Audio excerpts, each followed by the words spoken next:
Assalamualaikum warahmatullahi wabarakatuh.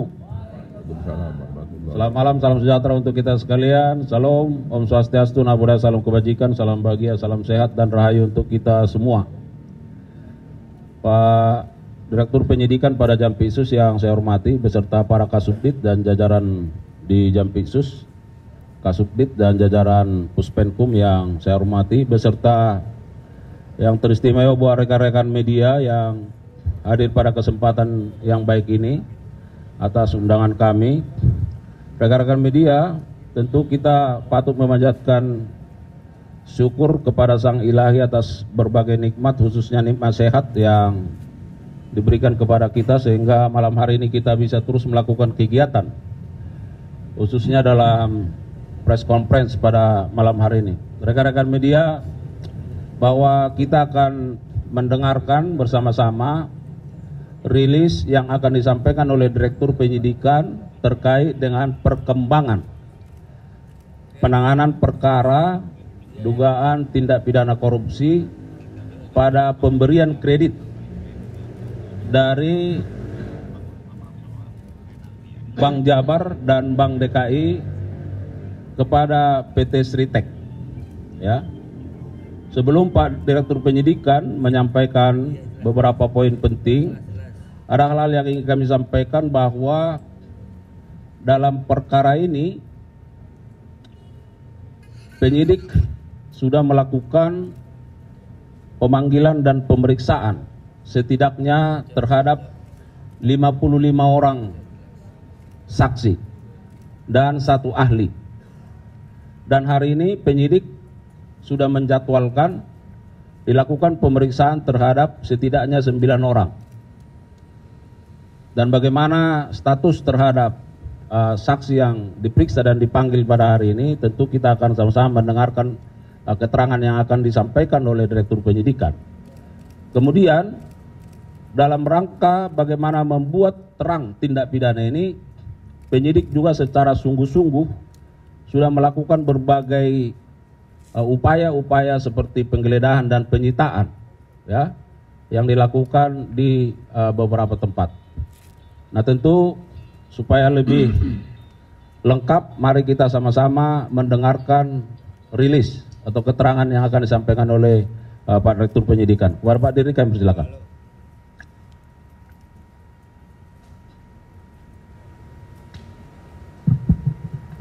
Assalamualaikum warahmatullahi wabarakatuh. Waalaikumsalam warahmatullahi wabarakatuh. Selamat malam, salam sejahtera bagi kita semua.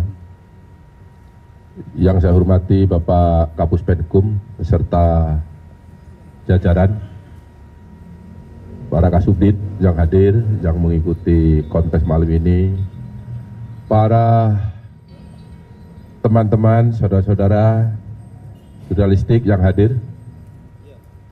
Pada malam hari ini saya akan menyampaikan perkembangan penyidikan perkara dugaan tindak pidana korupsi dalam pemberian kredit PT Bank Pembangunan Daerah Jawa Barat dan Banten, juga PT Bank DKI Jakarta kepada PT Sritek Rezeki Isman Tbk dan entitas anak usaha yang ada di bawahnya. Bahwa pada hari ini, hari Rabu, tanggal 21 Mei 2025, tim penyidik pada Jaksa Agung Muda Tindak Pidana Khusus Kejaksaan Republik Indonesia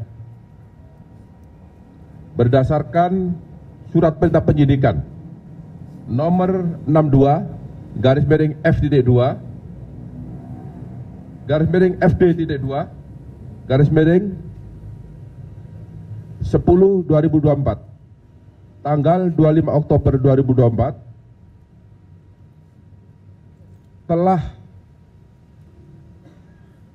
melakukan atau telah membawa 3 orang saksi Yang pertama adalah Saudara DS selaku pemimpin divisi korporasi dan komersial PT Bank Pembangunan Daerah Jawa Barat dan Banten tahun 2020. Yang kedua, YM selaku Direktur Utama PT Bank DKI Jakarta tahun 2020. Kemudian yang ketiga adalah ISL selaku Direktur Utama PT Sri Rejeki Isman Tbk tahun 2005 sampai dengan tahun 2022. Yang bersangkutan dihadapkan kepada jaksa penyidik, kemudian dilakukan pemeriksaan di gedung Jampitsus Kejaksaan Republik Indonesia. Dan dalam pemeriksaan sebelumnya, penyidik sudah melakukan pemeriksaan terhadap 46 saksi, sebagaimana tadi yang telah disampaikan oleh Pak Kapus Penkum. Dan pada hari ini, penyidik juga melakukan pemeriksaan terhadap 9 saksi. Kemudian juga beberapa saat yang lalu, penyidik juga telah melakukan pemeriksaan terhadap 1 orang ahli. Setelah melakukan pemeriksaan terhadap para saksi tersebut di atas, penyidik memperoleh alat bukti yang cukup telah terjadi tindak pidana korupsi dalam pemberian kredit dari beberapa bank pemerintah kepada PT Sritek Rejeki Isman Tbk dengan nilai total outstanding atau tagihan yang belum dilunasi hingga bulan Oktober 2024 sebesar 3 triliun 588 miliar 650 juta 808.000 rupiah, maaf, 1.028 rupiah, 57 sen. Dengan perincian sebagai berikut. Untuk Bank Jateng sebesar 395 miliar 663 juta 215.800 rupiah. Kemudian untuk Bank BJB, Bank Banten dan Jawa Barat sebesar 543 miliar 980 juta 507.170 rupiah. Kemudian untuk Bank DKI sebesar 149 miliar 7 juta 85.018 rupiah, 57 sen.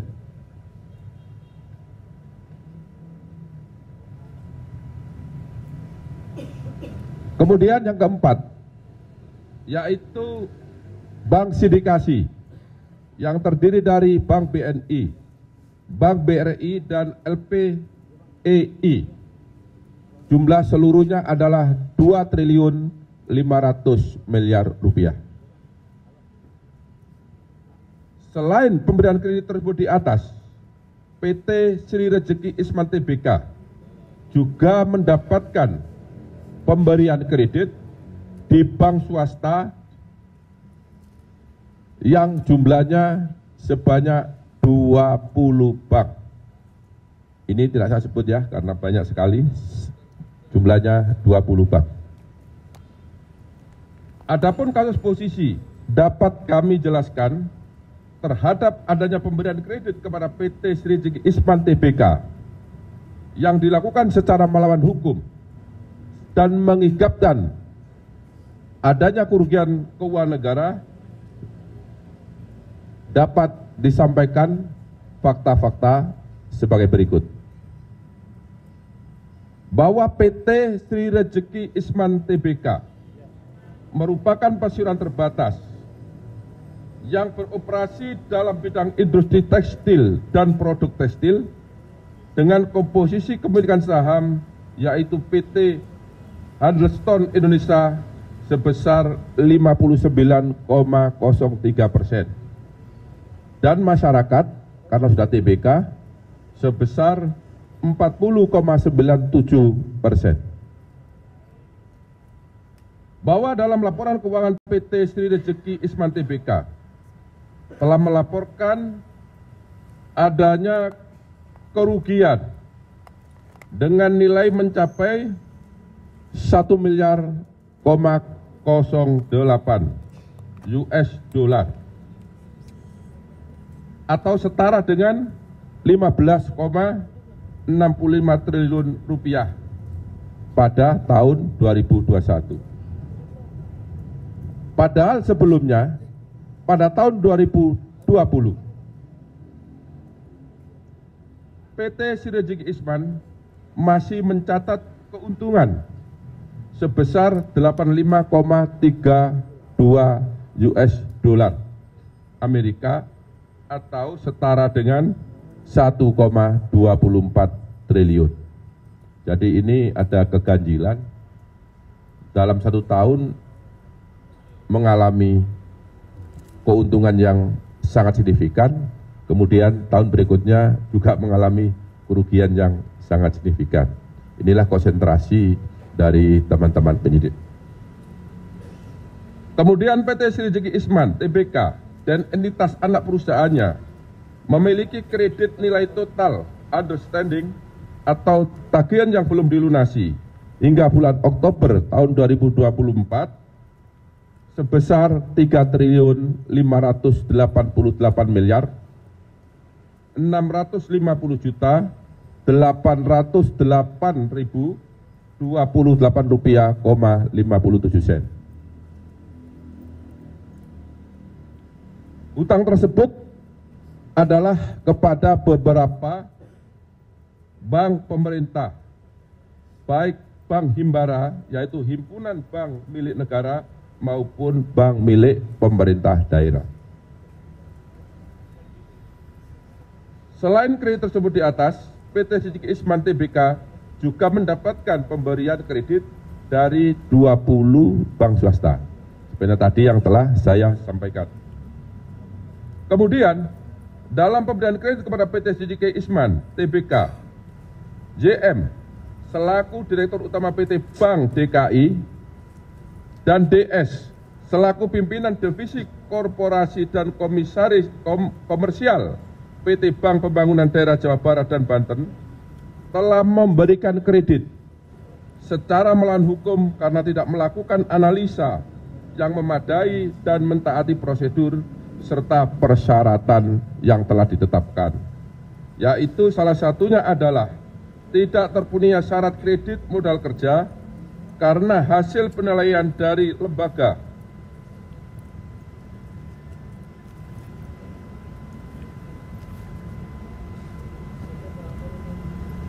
pemeringkat Fit and Modis disampaikan bahwa PT Sri Rejeki Isman Tbk hanya memperoleh predikat BB- atau memiliki resiko gagal bayar yang lebih tinggi, padahal seharusnya pemberian kredit tanpa jaminan hanya dapat diberikan kepada perusahaan atau debitur yang memiliki peringkat A. Yang seharusnya dilakukan sebelum diberikan fasilitas kredit, sehingga perbuatan tersebut bertentangan dengan ketentuan standar operasional prosedur bank serta Undang-Undang Republik Indonesia Nomor 10 Tahun 1998 tentang perbankan sekaligus penerapan prinsip kehati-hatian. Bahwa pada saat ISL selaku Direktur Utama PT Sri Rejeki Isman Tbk mendapatkan dana dari PT Bank Pembangunan Daerah Jawa Barat, Banten, dan PT Bank DKI Jakarta, terdapat fakta hukum bahwa dana tersebut tidak dipergunakan sebagaimana tujuan dari pemberian kredit, yaitu untuk modal kerja, tetapi disalahgunakan untuk membayar hutang dan membeli aset non-produktif sehingga tidak sesuai dengan peruntukan yang seharusnya. Bahwa kredit yang diberikan oleh PT Bank Pembangunan Daerah Jawa Barat, Banten, dan PT Bank DKI Jakarta kepada PT Sri Rezeki Isman Tbk saat ini macet dengan kolatabilitas 5 dan aset perusahaan tidak bisa dieksekusi untuk menutupi nilai kerugian negara karena nilai lebih kecil dari nilai pemberian pinjaman kredit serta tidak dijadikan sebagai jaminan atau agunan. Bahwa PT Sri Rezeki Isman Tbk dinyatakan pilot oleh Pengadilan Negeri Niaga Semarang melalui putusan nomor perkara 2/PDT.SUS homologasi /2024/PN Niaga Semarang, bahwa akibat adanya pemberian kredit secara melawan hukum tersebut yang dilakukan oleh PT Bank Pembangunan Daerah Jawa Barat Banten dan PT Bank DKI Jakarta kepada PT Sri Rezeki Isman Tbk telah mengakibatkan adanya kerugian keuangan negara sebesar 690.592.188 rupiah dari total nilai outstanding atau tagihan yang belum dilunasi sebesar 3.550.808.028 rupiah,57 sen. Kemudian setelah dilakukan pemeriksaan terhadap DS, kemudian terhadap YM dan terhadap ISL, pada hari ini Rabu tanggal 21 Mei tahun 2025, penyidik pada Jampitsus Kejaksaan Agung Republik Indonesia menetapkan 3 orang tersebut sebagai tersangka karena ditemukan alat bukti yang cukup telah terjadi tindak pidana korupsi dalam pemberian kredit PT Bank Pembangunan Daerah Jawa Barat dan Banten serta PT Bank DKI Jakarta kepada PT Sri Rezeki Isman Tbk. Penetapan tersebut berdasarkan untuk ISL, yaitu penetapan nomor 35 tanggal 21 Mei 2025. Untuk tersangka DS berdasarkan penetapan nomor 36 tanggal 21 Mei 2025. Dan untuk tersangka YM berdasarkan penetapan nomor 37 tanggal 21 Mei 2025.